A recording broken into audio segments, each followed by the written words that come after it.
More on our top story now, and the clash between Presidents Obama and Putin over Syria. The national security analyst Arash Aramesh joins me now live from San Francisco. Ari, great to see you. It's been dubbed the cold peace in one of the UK's newspapers. Who do you think has the upper hand at the moment? Is it Mr. Putin or Mr. Obama?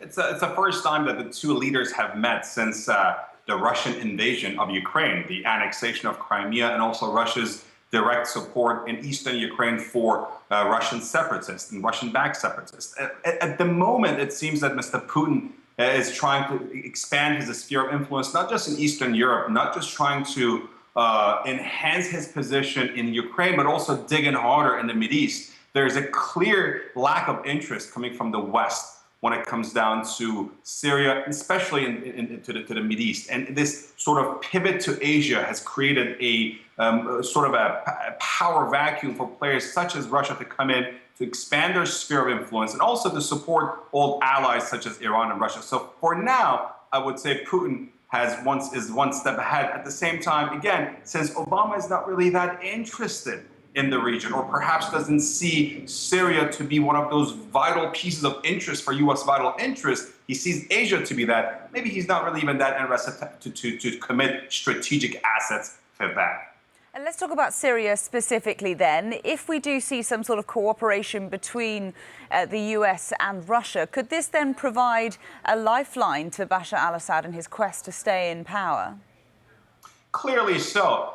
Or you can already hear that the language, the president's language, Secretary of State John Kerry's language, even Prime Minister David Cameron's language has changed. They no longer say that Assad has to go. Almost 1,500 days ago, President Barack Obama said that Assad has to go. There is no place for him in Syria, and the future of Syria has to be decided without him. Well, Assad has stayed in power, and there are many factors why Assad has remained in power. So now that they're saying, okay, Assad is going to get to stay a little longer until we figure out what's going to happen, but he cannot be part of the future Syria. It's not clear as to what's going to happen. Here's what's clear. Syria, as we knew it in 2011, has ceased to exist. The country has broken apart into many different factions in different regions along sectarian and along the lines of sort of battle group, different battle lines from the ISIS to Nusra Front to the Syrian government. And there are so many outside players right now in Syria making things much, much worse that,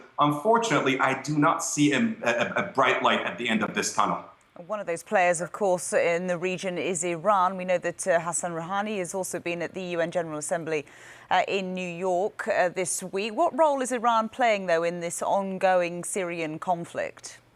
A major role. Had it not been for direct Iranian support and had it not been for Russia's backing, President Bashar al-Assad would not have survived 4 years of not just domestic uprising, but a foreign-backed insurgency in his country. So Iran has played a direct role, first and foremost, by bringing thousands of Lebanese Hezbollah Shiite militia forces that are Iran's proxy in the region, very well trained, very well armed, combat veterans. Many times they've fought against Israel, and they've also fought against other sectarian groups. They've deployed those guys to bring them in to secure the western provinces and some of those more entrenched areas in Syria where the Syrian army could no longer protect. Second, sending billions of dollars worth of loans and money to Syria to protect Bashar al-Assad's government, and also sending a lot of advisors, Islamic Revolutionary Guard Corps officers, even some generals have been killed in the past few years.